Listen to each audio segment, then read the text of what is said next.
یہ واقعہ بالکل سچا ہے جو میرے اور میرے کچھ دوستوں کے ساتھ پیش آیا۔ ہم ہنّا ہڑگ گھومنے گئے تھے۔ ہم نے کچھ کھانے پکانے کا سامان بھی اپنے ساتھ رکھ لیا تھا، جیسے کچھ چکن وغیرہ، کہ وہیں لائیو کوکنگ کریں گے اور وہیں کھائیں پئیں گے۔ بہرحال ہم شام کے وقت وہاں پہنچتے ہیں، چونکہ وہاں گھومنے کے لیے بہت پوائنٹ تھے، چاروں طرف پہاڑ اور ان سے بہتے چشمے۔ بہرحال گھومنے پھرنے میں اتنا ٹائم لگ گیا، چونکہ وہ بہت خوبصورت جگہ تھی، چاروں طرف پہاڑ اور ان سے بہتے کچھ چشمے۔ ہم نے کافی انجوائے کیا اور پھر ایک جگہ سب اکٹھے ہوئے جہاں ہم نے لائیو کوکنگ کرنی تھی۔ کھانا پکانے کے بعد کھانے میں ہمیں رات کے 10 بج گئے۔ وہاں جو لوگ آئے ہوئے تھے وہ شام سے پہلے ہی چلے گئے تھے اور ہم ہی بچے تھے۔ اب رات کے 10 کا وقت ایسا تھا جیسے آدھی رات ہو گئی ہو۔ ہم نے فیل کیا کہ رات کا منظر وہاں بہت خوفناک تھا۔ چاروں طرف سناٹا تھا اور اندھیری گہری رات تھی۔ پن ڈراپ سائلنٹ ہو چکا تھا۔ وہ منظر بہت خوفناک لگ رہا تھا۔ اس سے پہلے تو ہم ہنسی مذاق کر رہے تھے، لیکن جب ہمارا دھیان اس طرف آیا کہ سب لوگ جا چکے ہیں، ہمیں ٹائم کچھ زیادہ ہو گیا، تو ہمیں اندر سے فیل آئی کہ ہمیں یہاں سے جانا چاہیے۔ پہلے جب ہم وہاں انجوائے کر رہے تھے تو اندازہ نہیں ہوا، لیکن اب ہم پر جب ڈر غالب ہو رہا تھا تو مانو ہمیں وہ سامان بھی گاڑی میں رکھنا عذاب لگ رہا تھا کہ بس کیسے بھی یہاں یہ سب چھوڑ چھاڑ کے اور یہاں سے چلے جائیں۔ یہاں ہمیں ایک چیز ایڈ کرتا چلوں کہ ہمیں کسی نے کہا تھا کہ وہاں لیٹ نائٹ تک نہیں رکنا۔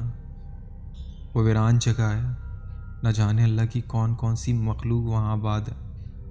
یقین جانے ہم نے وہاں کچھ نہیں دیکھا، مگر ہمیں بہت اسٹرانگ فیلنگ آ رہی تھی کہ یہاں ہمارے علاوہ بھی کوئی موجود ہے جو ہمیں دیکھ رہا ہے، ہم پہ نظر رکھے ہوئے ہے، مگر اپنا آپ شو نہیں کروا رہا۔ بہرحال ہم نے کیسے تیسے سامان گاڑی میں ڈالا اور وہاں سے روانہ ہوئے۔ ہم نے گاڑی وہاں سے نکالی۔ یقین جانے کچھ دوست پیچھے بیٹھے تھے، وہ بتاتے ہیں کہ ہم نے جب پیچھے مڑ کے دیکھا تو گھپ اندھیرا تھا، ہو کا عالم تھا، اس جگہ کو دیکھا نہیں جا رہا تھا۔ وہ جگہ اتنی اسپوکی تھی اور ہمیں مسلسل یہ محسوس ہوتا رہا کہ کوئی ہے جو ہماری گاڑی کو فالو کر رہا ہے، مگر وہ ہے کون وہ ہمیں نظر نہیں آ رہا۔ میرے دوستوں نے کہا کہ ہمیں جو چیز محسوس ہو رہی ہے وہ شاید کھل کے ہمارے سامنے آ جائے تو ہمیں اتنا خوف نہ آئے، لیکن وہ مسلسل ہمیں فیل کروا رہی ہے تو زیادہ ڈر لگ رہا ہے۔ بہرحال ہماری سکس سینس بہت اسٹرانگ ثابت ہوئی کہ اچانک میری گاڑی کی ونڈ اسکرین پر ایک زوردار دھماکہ ہوا۔ میری گاڑی سپیڈ میں تھی، مجھے سمجھ نہیں آئی یہ کیا چیز لگی ہے۔ ہم ڈر ویسے ہی رہے تھے کہ اس دھماکے سے میرے سارے دوست پوری طرح ڈر گئے۔ سب نے اللہ اکبر کے نعرے مارنا شروع کر دیا۔ میرا ایک دوست تو اتنا ڈرپوک تھا کہ اس نے رونا بھی شروع کر دیا۔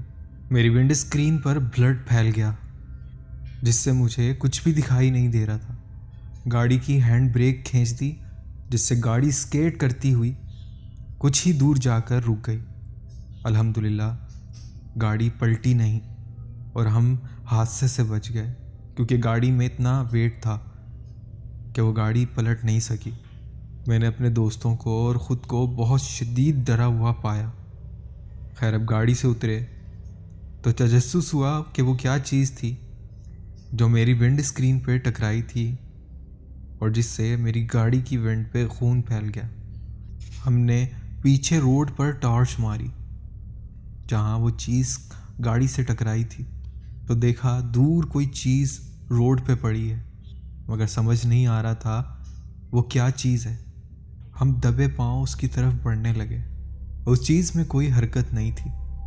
بہت قریب پہنچنے پر ہم نے دیکھا وہ ایک گوشت کا بڑا سا ٹکڑا تھا جو بالکل تازہ تھا اور اس سے ابھی بھی خون رس رہا تھا۔ ہمارے پاؤں تلے زمین نکل گئی کہ اس ویران جگہ پر گوشت کا ٹکڑا کیا کر رہا ہے، یہ کہاں سے آیا ہوگا۔ بہرحال ایک دوست نے ایک بات کہہ کر ہمارے ڈر کو ملٹی پلائی کر دیا۔ اس نے کہا میں نے سنا ہے کہ جنات گوشت کو بہت پسند کرتے ہیں، اور اس ویرانے میں ہمیں چاروں طرف کوئی انسان تو نظر نہیں آ رہا ہے، ضرور کوئی جن یا کوئی غیر مرئی مخلوق ہمارا پیچھا کر رہی ہے، اور اسی کی ایک شرارت ہو سکتی ہے جسے ہم کب سے محسوس کر رہے ہیں۔ اس بات کے ہوتے ہی ہم نے گاڑی کی طرف دوڑ لگا دی، ایک کپڑے سے اپنی ونڈ اسکرین صاف کی، سب جلدی سے گاڑی میں بیٹھ گئے۔ اس کے بعد ہم گاڑی وہاں سے نکالنا چاہ رہے تھے، مگر ایک مسئلہ ہو گیا۔ اب ہماری گاڑی ہمارا ساتھ نہیں دے رہی، گاڑی بند ہو گئی تھی، بہت سلف دیے، مگر گاڑی میں کوئی ہلچل نہیں تھی، میری گاڑی سٹارٹ نہیں ہو رہی تھی۔ اس سناٹے میں ہم نے محسوس کیا کہ کوئی ہے جو ہمیں مسلسل فالو کر رہا ہے، ہمیں دیکھ رہا ہے اور ہمیں تکلیف پہنچا کر وہ بہت انجوائے کر رہا ہے۔ بتاتا چلوں، وہ ایک پہاڑی علاقہ ہے اور وہاں موبائل کے سگنل بھی نہیں آتے کہ اب ہم کسی مکینک کو بھی وہاں کال نہیں کر سکتے، مگر ہمیں کچھ تو کرنا تھا کیونکہ وہاں ہم پھنسنا نہیں چاہتے تھے۔ خیر میرے 2 دوستوں نے فیصلہ کیا کہ ہم کچھ راستہ پیدل طے کریں گے جہاں تک ہمیں موبائل کے سگنل نہیں ملتے۔ وہ 2 دوست یہ کہہ کر اور اپنے پہ آثار باندھ کے قرآن پاک کی تلاوت کرتے وہ اس رستے پہ چل پڑے، اور باقی دوست اب اس گاڑی کے پاس ہی رک گئے جس میں بھی شامل تھا۔ وہ بہت ڈرے ہوئے تھے، مگر کیا کرتے، ہمارے پاس اور کوئی آپشن نہیں تھا۔ بہرحال وہ قرآن کی تلاوت کرتے ہوئے آگے بڑھتے رہے۔ تقریباً وہ 15-20 منٹ آگے چلے ہی ہوں گے کہ ان کے موبائل میں سگنل آ گئے اور انہوں نے مکینک کو کال بھی کر لی۔ کافی دیر انتظار کرنے کے بعد وہاں مکینک آتا ہے اور گاڑی چیک کرتا ہے، مگر مکینک کے مطابق اس گاڑی میں کوئی مسئلہ بھی نہیں ہے، پھر یہ سٹارٹ کیوں نہیں ہو رہی؟ وہ مکینک کافی دیر تک گاڑی میں لگا رہا۔ اسی اثنا میں رات کے 12:30 ہو گئے اور کافی ٹائم گزرنے کے بعد گاڑی سٹارٹ ہو گئی۔ ہم نے سکھ کا سانس لیا۔ اب وہ مکینک وہاں سے چلا گیا اور اس دوران ہمارے ساتھ کچھ ایسا نہیں ہوا جب تک وہ مکینک وہاں گاڑی ٹھیک کر رہا تھا۔ میں نے گاڑی وہاں سے نکالی۔ کچھ سفر کرنے کے بعد میرے کچھ دوستوں نے کہا کہ ہمیں فریش ہونا ہے، ہو سکے تو کوئی صحیح جگہ دیکھ کر گاڑی روکنا۔ صحیح جگہ سے مراد کہ کوئی سناٹے والی جگہ نہ ہو، تھوڑی بہت رونق والی جگہ ہو، مگر رستے میں ہمیں کہیں کوئی صحیح جگہ نہیں ملی۔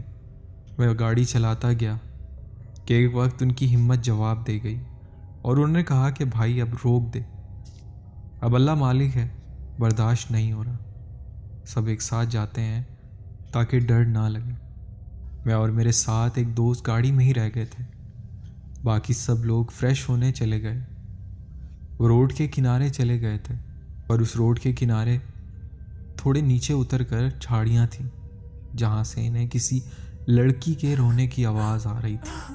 بہت دھیان لگا کر جب وہ سننے لگتے تو آواز بند ہو جاتی، مگر جب وہ اسے اگنور کرتے کہ شاید وہ ہمارا وہم ہو، تب وہ آواز آنا شروع ہو جاتی۔ انہوں نے جس سمت سے آواز آ رہی تھی وہاں ٹارچ مار کر دیکھا تو ان کے پاؤں تلے زمین نکل گئی۔ وہاں ایک لڑکی سفید لباس پہنے اور منہ اس طرف کر کے بیٹھی رو رہی تھی۔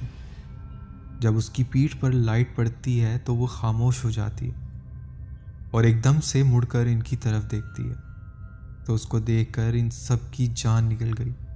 اس کے کالے لمبے بال، خوفناک شکل تھی۔ یہ دیکھ کر یہ چیختے ہوئے وہاں سے بھاگے اور گاڑی میں آ کر بیٹھ گئے اور کہنے لگے جلدی نکالو، بھگاؤ گاڑی یہاں سے، اور کچھ نہیں بتا رہے تھے کہ ان کی حالت دیکھتے ہی میں نے گاڑی نکالنے میں وقت ضائع نہیں کیا اور تیز تیز گاڑی چلانے لگا۔ جب ہم نے وہاں سے گاڑی نکالی تو کسی لڑکی کی چنگھاڑنے کی آواز سنائی دی۔ مجھے جواب مل گیا تھا، یہ کیوں ڈرے ہیں؟ خیر کافی سفر کرنے کے بعد جب کچھ سکون ہوا، میرے کچھ دوست گاڑی میں ہی سو چکے تھے، تو میں نے اپنا موبائل نکالا کہ میں اپنے سفر کی کچھ ویڈیوز بناؤں۔ اپنا کیمرہ کھولا اور باہر کی ویڈیو بنانے لگا کہ اچانک ایک لڑکی روڈ کے کنارے نظر آئی جو صرف میں نے ہی دیکھی تھی۔ میں نے ڈر کے اپنے سب دوستوں کو دیکھا جو بے خبر سو رہے تھے۔ میری جان نکل گئی۔ فوراً سے ویڈیو آف کر دی۔ وہ لڑکی میری اس ویڈیو میں بھی ریکارڈ ہو گئی تھی۔ خیر کافی دیر گزرنے کے بعد میرا وہ سفر مکمل ہوا۔ جب میں گھر آیا اور گھر والوں کو بھی یہ واقعہ سنایا اور کہا میں ویڈیو دکھاتا ہوں جس میں نے اس لڑکی کی ریکارڈنگ کی، تو جب موبائل میں وہ ویڈیو دکھانے لگا تو میں چونک گیا۔ وہ ویڈیو پراسرار طریقے سے غائب ہو چکی تھی۔ خیر پھر ہم اس کے بعد اس جگہ پر پھر کبھی رات میں نہیں گئے۔ یہ میرا ایک واقعہ تھا جو میں نے آپ سے شیئر کیا۔ بہت بہت شکریہ ادریس، آپ نے اپنا واقعہ ہم سے شیئر کیا۔